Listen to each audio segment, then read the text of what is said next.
Audio log. Recovered from the scorched remains of the 77th Infantry Division Headquarters, September 28, 1918. The whistle didn't signal the charge.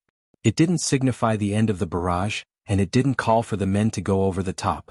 The whistle was a high-pitched metallic shriek that tore through the sky, louder than any Krupp-built shell we had ever heard. My name is Sergeant Elias Hardluck Thorne, and I have seen the hell of the Argonne.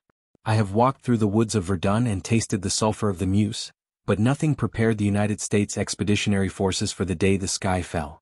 We were dug into the wet, freezing clay of the French forest, our rifles slick with oil and our lungs burning from the persistent yellow mist of the gas. We were fighting for yards of mud. We were fighting for the honor of a flag across the sea. Then the stars turned red and the Great War became a slaughter of a different kind. It began with a vibration that settled deep in the marrow of my bones. It wasn't the tremor of a distant artillery strike. It was a rhythmic, subsonic thrumming that made the water in our shell craters dance in geometric patterns. The forest was silent. The German machine guns across no man's land had gone quiet. Even the birds had stopped their morning songs. Then came the impact. A cylinder of obsidian metal, 50 feet long and glowing with a faint, nauseating violet light, slammed into the earth between the lines. The shockwave threw men from their ladders, burying soldiers alive as the trench walls collapsed into the muck. I struggled to my feet, my M1903 Springfield rifle clutched in my mud-caked hands. My thumb instinctively checked the safety. I looked up through the glass lenses of my gas mask and the world I knew was gone. The cylinder didn't just sit there. It unfurled. It grew legs. 3 spindly, impossibly long appendages of dark, iridescent metal rose from the crater. It was a tripod, 60 feet of biomechanical nightmare that shimmered like a beetle's wing. At the top sat a hood of rotating brass gears and a single pulsating red lens that scanned the Argonne with a cold, murderous intelligence. Fix bayonets. I roared, the sound muffled by my mask. Get to the firing steps. If it breathes, we can kill it. But it didn't breathe. It hissed. The tripod stepped over our barbed wire entanglements as if they were nothing more than a child's string. Each step sent a shockwave through the ground. It ignored the German lines. It ignored the French artillery. It turned its glowing red eye directly toward the American sector. Fire. Unload on that freak of nature. The Browning M1917 machine gun on the flank began to chatter, a frantic, continuous rat-tat-tat-tat that usually signaled the end of any infantry assault. I watched the tracers. Thousands of rounds of .30-06 ammunition lanced out from the trench, a stream of lead meant to tear through flesh and steel alike. The bullets hit the tripod's central chassis. They didn't spark. They didn't penetrate. They simply disintegrated against a shimmering, translucent blue field that flickered with every impact. The machine didn't even flinch. It raised an articulated limb that ended in a wide, funnel-like aperture. I saw the light gathering. A concentrated needle of white fire.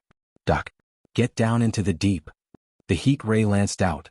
It wasn't a flame, it was a deletion. I watched as the Browning gun and the 3 men operating it simply ceased to exist. One moment they were firing, their faces set in grim determination.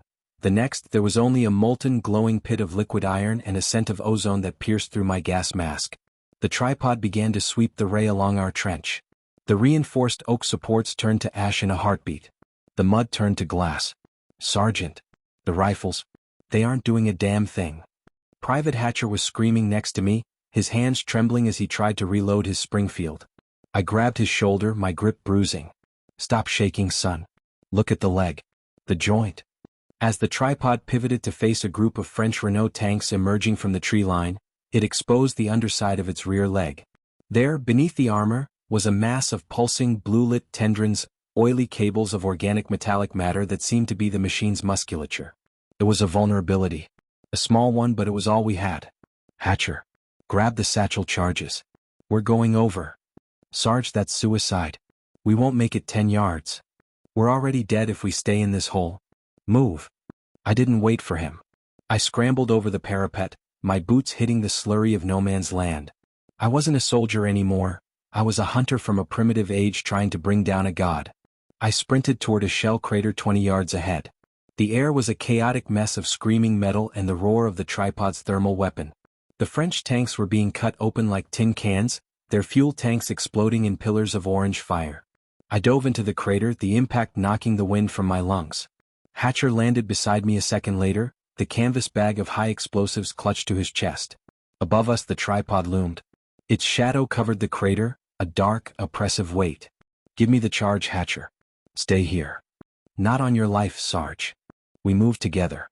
We didn't run, we crawled through the mud and the wire, using the smoke of the burning tanks as a shroud.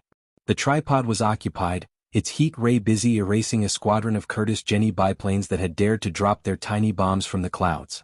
We reached the base of the machine. Up close, the sound was deafening, a rhythmic thrum-thrum-thrum that felt like a hammer hitting my ribs. The smell was a mix of scorched iron and something sweet and rotting like ancient meat. I looked up. The leg joint was 10 feet above us. "I'll boost you." "Go." Hatcher grunted, locking his hands to form a step. I stepped onto his palms and launched myself upward. I grabbed a cluster of the pulsing blue tendrons. They were warm, unsettlingly warm, and slimy with a translucent grease. I jammed the satchel charge into the center of the mass, the ticking of the fuse lost in the mechanical roar of the giant. I pulled the igniter. "Down. Get down." We threw ourselves away from the machine, sliding through the mud. Boom. The explosion was a sharp, localized crack that sent a spray of blue fluid and black metal shards into the air. The tripod didn't explode, but the synchronization of its legs was shattered. The machine let out a sound that I will never forget, a long, agonizing trumpet blast that vibrated through the earth, a sound of a machine feeling pain. The rear leg buckled. The gargantuan weight of the tripod shifted. It tried to compensate, its other two legs digging into the clay, but the momentum was too much. The iridescent tower tilted, its head smashing into a cluster of splintered trees before it hit the ground with the force of an earthquake. The heat ray died. The red lens flickered, the light fading into a dull, lifeless gray. I stood up, my uniform blackened and my mask shattered. I pulled the rubber from my face and breathed in the cold, rain-soaked air of the Argonne. It tasted like blood and smoke. Across the field, the survivors of my squad were climbing out of the trench, their rifles raised in a silent, stunned salute. I walked over to the fallen giant. A hatch on the side of the chassis had buckled from the impact. Inside I could see something moving, a mass of gray, tentacled flesh that looked more like a fungus than a soldier. It was small. It was fragile. I didn't think about diplomacy. I didn't think about the future. I thought about the men in the trench who were now nothing but ash. I raised my Springfield, worked the bolt to chamber a final round, and fired. The creature went still. I looked back toward the horizon. Through a gap in the storm clouds and the rising mustard gas I could see them. Not one, not 10. Dozens of red streaks were descending from the blackness above, falling toward the lines of the Americans, the British, and the Germans alike. The war for the Argonne was over. The war for the world was just beginning, and we were fighting it with wood and steel against the fury of the stars. The rain began to fall harder, washing the alien blood into the French soil. My rifle was empty, my squad was decimated, and the forest was burning. I looked at the 5-round clip in my hand, a masterpiece of 1918 engineering, and I realized that the history of humanity was being rewritten in the mud. The long night had only just begun. The clip snapped into the bridge. The bolt locked home. We stood in the dark, waiting for the next star to fall. The mud is cold. The rifle is heavy. The forest is silent.